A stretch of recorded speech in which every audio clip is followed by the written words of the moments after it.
Hi, my name is Rob Coyle from Rosnolvan Agri contracting just outside Athy, County Kildare. And we're just after purchasing our brand new Volvo L60H from Pat O'Donnell's, which has replaced our 13-year-old JCB 414S, which we had since new. It was always going to be a competition between the 419 and the Volvo L60H.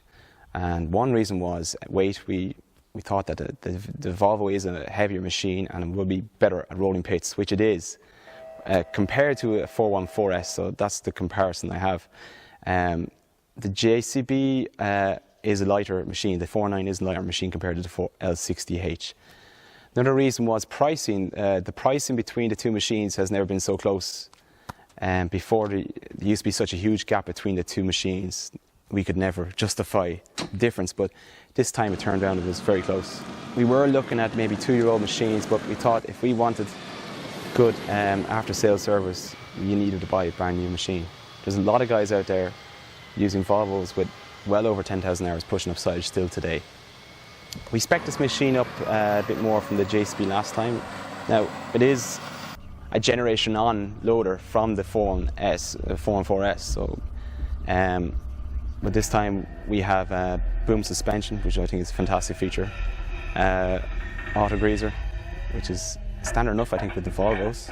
The machine itself will be doing a bit of silage and a lot of yard work too, and a bit of straw as well, so we thought that the narrower tyres would be more versatile in that sense.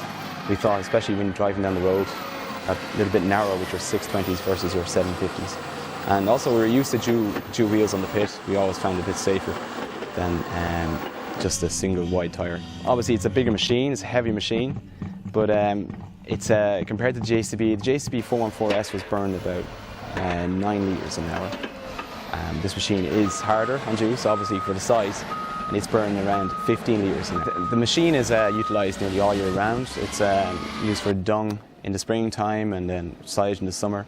And during the harvest it's used for stacking bales and loading lorries. The JCB 414S, the one we used to have, was always on its limit when pushing up silage in front of the class Jaguar 850. But now we find that the L60H is well capable of doing that, and it's also future-proofing ourselves when we do come to the day where we have to purchase a new harvester and go bigger.